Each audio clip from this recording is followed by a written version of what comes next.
If you are always available, always reachable, always ready to help, there's a painful truth you may have noticed, but never fully understood. People slowly stop valuing you. Not suddenly, not dramatically, but quietly, over time. This happens not because people are cruel, but because the human mind assigns value in a very specific way. We are drawn to what feels limited, we protect what feels scarce, and we overlook what feels endlessly accessible. From a psychological perspective, scarcity is one of the strongest signals of importance. When something is rare, the brain interprets it as valuable. When something is always present, always available, the brain stops registering it as special. This principle doesn't just apply to objects or opportunities, it applies to people. When you are constantly available, you unintentionally send a message. My time has no cost. Even if you are kind, intelligent, and supportive, your availability begins to overshadow your value. People don't consciously decide to respect you less. Their perception shifts automatically. Dark psychology explains this as a survival shortcut. The mind is designed to prioritize limited resources. If access to you never requires effort, planning, or consideration, your presence becomes background noise. You are appreciated in theory, but not prioritized in practice. This dynamic shows up everywhere. In friendships, the person who is always there becomes the one taken for granted. In relationships, constant emotional availability can reduce attraction. In work environments, the most accessible person often receives more demands, not more respect. What makes this especially painful is that availability is usually motivated by good intentions. You want to be supportive. You want to be reliable. You want to be there for others. But psychology does not reward intention. It responds to patterns. And the pattern of endless access teaches people how to treat you. Scarcity does not mean manipulation. It does not mean disappearing or playing games. It means understanding that value is communicated through limits. When people know they cannot access you at any moment, they become more conscious of when and how they do. If this idea already feels uncomfortable, pause for a moment. And if this kind of psychological insight helps you understand patterns you've lived through, consider liking the video and subscribing. This channel exists to make invisible dynamics visible. Because this chapter reveals something crucial. Respect is not created by effort alone. It is shaped by perception. And perception begins with boundaries. Once scarcity defines value, the next question becomes unavoidable. How do boundaries communicate self-worth? And why do people respond to them so strongly? That is where the next chapter takes us. If scarcity gives value its shape, boundaries are what make that value visible. Without them, availability stays unlimited, and respect has nothing to anchor to. This is where many well-intentioned people get stuck. They believe generosity builds closeness, but psychology responds to clarity, not sacrifice. Boundaries are not walls, they are signals. Psychologically, they communicate self-worth without a single word. When you set limits around your time, energy, or emotional access, you are telling others, this matters. And the human mind is wired to respond to what matters. People often misunderstand boundaries as rejection. In reality, boundaries reduce confusion. They define how others can interact with you and what behavior is acceptable. When boundaries are absent, people don't become kinder. They become uncertain. And uncertainty invites testing. How far can I push? How much can I take? How quickly will they respond? Dark psychology explains that entitlement grows where limits are unclear. When someone is always available, others adapt to that pattern. Requests turn into expectations. Favors turn into obligations. Appreciation fades not because people are ungrateful, but because the behavior feels guaranteed. This is why boundaries create respect more reliably than generosity. Respect forms when people sense there is a cost to access, not a punishment but a structure. When your time is not endlessly flexible, people plan. When your emotional availability is not automatic, people become more intentional. They think before they ask. They listen when you speak. Notice how this works in everyday life. We respect professionals who protect their schedules. We take leaders more seriously when they don't explain themselves constantly. We value friends who are present by choice, not by default. Boundaries frame presence as intentional, not incidental. For many people, setting boundaries feels deeply uncomfortable. Guilt appears immediately. Am I being selfish? Am I changing who I am? Will people leave? These fears are understandable, but they come from a misunderstanding. Boundaries don't push people away, they filter behavior. Those who only valued your availability may react negatively. That's not a loss of respect, it's exposure. The people who genuinely respect you will adjust.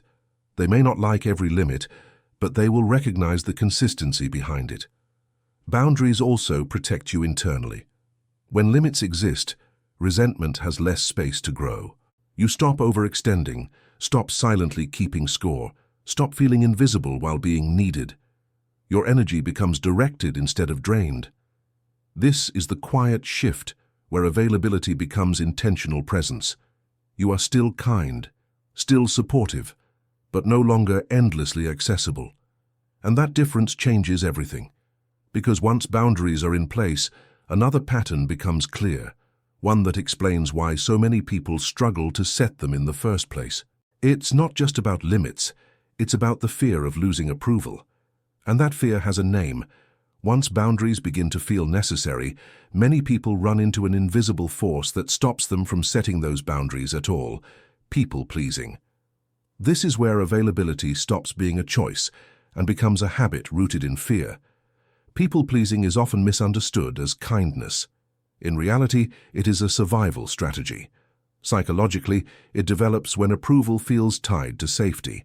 Somewhere along the way, many people learn that harmony must be maintained at all costs, that disagreement risks abandonment, and that being needed is the same as being valued. Over time, this belief hardens into behavior. When you constantly seek approval, you give away something critical: social leverage. Leverage is not dominance or control.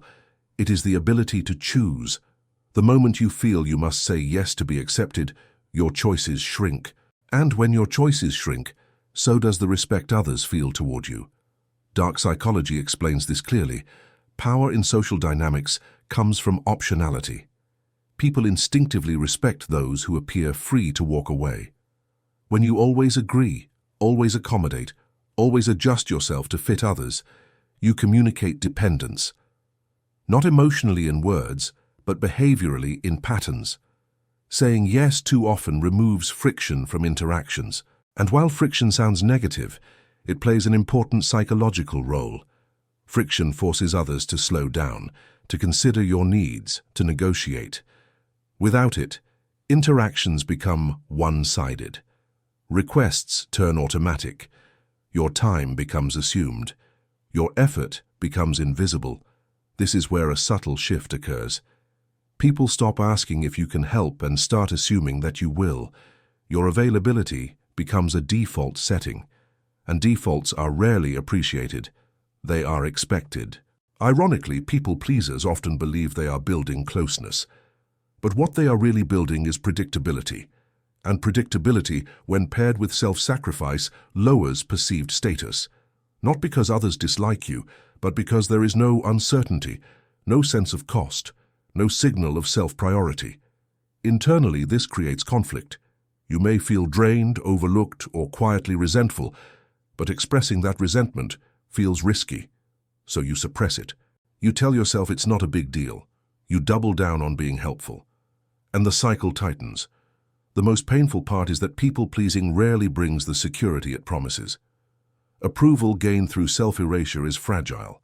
The moment you hesitate, say no, or change, the dynamic shifts, and that fear keeps many people trapped in over-availability. But here's the critical insight. Respect does not come from how much you give. It comes from how much you value yourself while giving. Without leverage, generosity turns into obligation, and obligation never inspires respect. This realization leads directly to a deeper, more uncomfortable truth. Respect is not evenly distributed in social environments. It follows structure. It follows hierarchy. And understanding that hierarchy explains why availability is so often misread as weakness. That's where the next chapter takes us. Once people-pleasing erodes your leverage, the dynamic doesn't stay personal, it becomes structural. Because respect is not only psychological, it is hierarchical. And this is where dark psychology reveals one of its most uncomfortable truths. In every social environment, people are constantly, often unconsciously, ranking one another.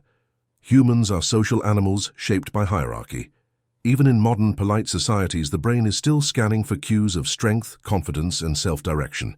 These cues help people decide who leads, who follows, and who adapts. Respect in this sense is less about moral character and more about perceived position. Dark psychology explains that effort is rarely what elevates someone in a hierarchy. Presence does. The person who appears grounded, self-contained, and not overly reactive signals stability. The person who overextends, overexplains, or overoffers signals something very different: submission. This is where availability becomes dangerous.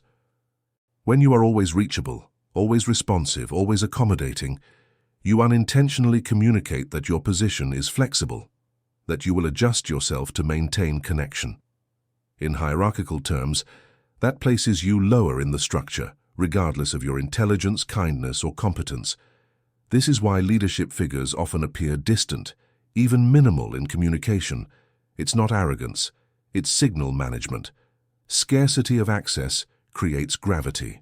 When someone does not rush to respond, does not chase validation, and does not compete for attention, others instinctively assign them more weight.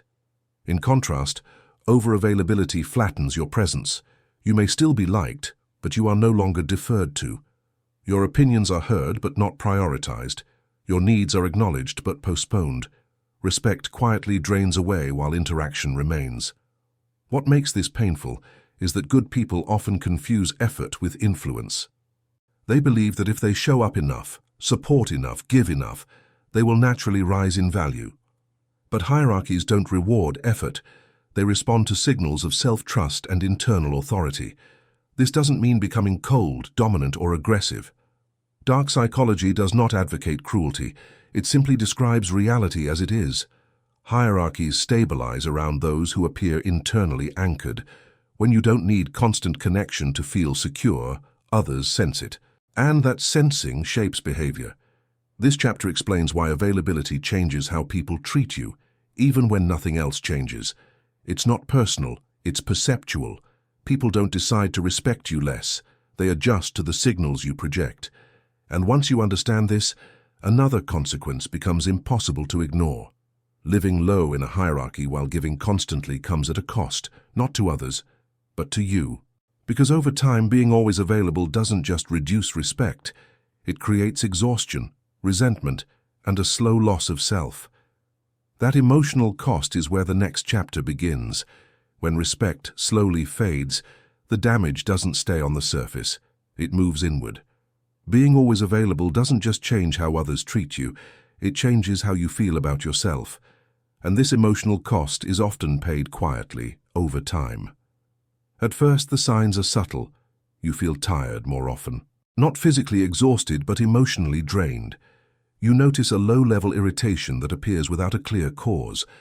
You start feeling unappreciated, yet you struggle to explain why. After all, people still come to you. They still need you.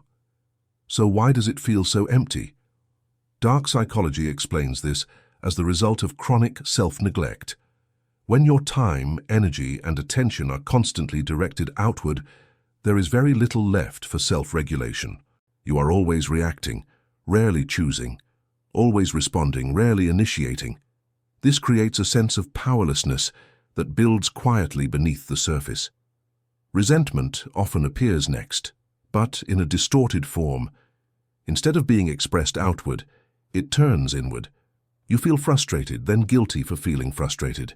You tell yourself you shouldn't feel this way. You minimize your own discomfort.